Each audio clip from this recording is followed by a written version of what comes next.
Les universités sont sous-financées. La ministre l'a dit.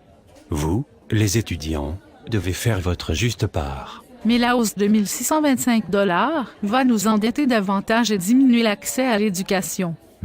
Voyons donc. Les universités ont besoin d'argent pour faire plein de choses importantes, excellentes et compétitives.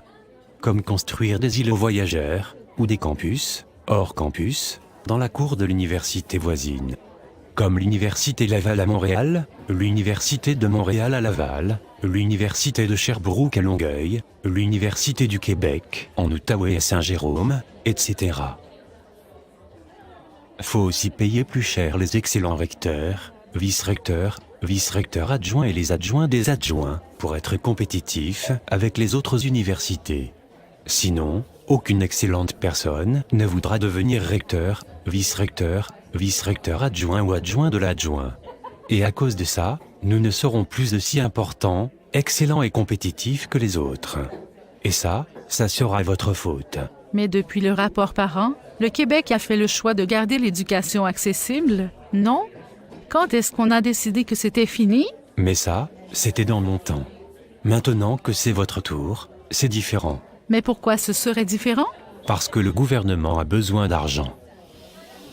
Où voulez-vous qu'on trouve l'argent pour payer les baisses d'impôts des compagnies, les pots de vin sur les contrats de construction, et tous nos amis qui ont besoin d'argent pour contribuer à la caisse électorale, nos amis des permis de garderie, des contrats d'informatique, des compagnies minières et des PPP? Où va-t-on trouver l'argent pour les payer si l'éducation continue d'être accessible? Et la recherche que les universités font pour les entreprises, qui va la payer si c'est pas les étudiants et leurs parents? Qui? Quand même pas les entreprises. Elles, quand elles paient, c'est par pure générosité. Elles ont droit à leur nom sur un pavillon et c'est déductible de leurs impôts. Vive l'économie du savoir. Mais je paie déjà 6 fois ce que vous avez payé en 1978. Je travaille au salaire minimum, qui n'a même pas triplé pendant ce temps. Je n'ai même pas de bourse. Mes parents gagnent 50 000 par année ensemble.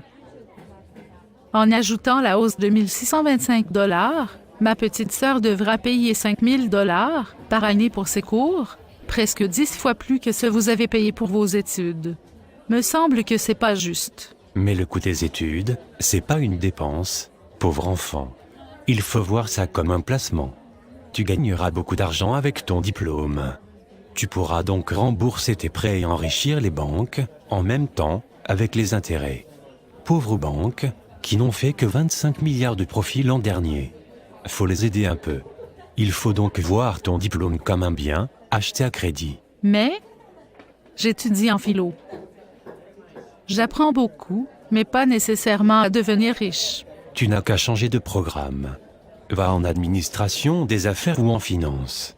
Tu pourras alors devenir une excellente rectrice, vice-rectrice adjointe ou adjointe de l'adjointe dans une de nos excellentes universités compétitives. Mieux encore, tu pourras devenir cadre dans une banque ou PDG d'une compagnie de génie conseil. Non seulement, tu feras plus d'argent, mais tu auras de bonnes chances de ne presque pas payer d'impôts et de laisser les étudiants et leurs parents de la classe moyenne faire ta part, en plus de la leur. Ensuite, quand tu seras riche, on s'attaquera ensemble à l'assurance maladie.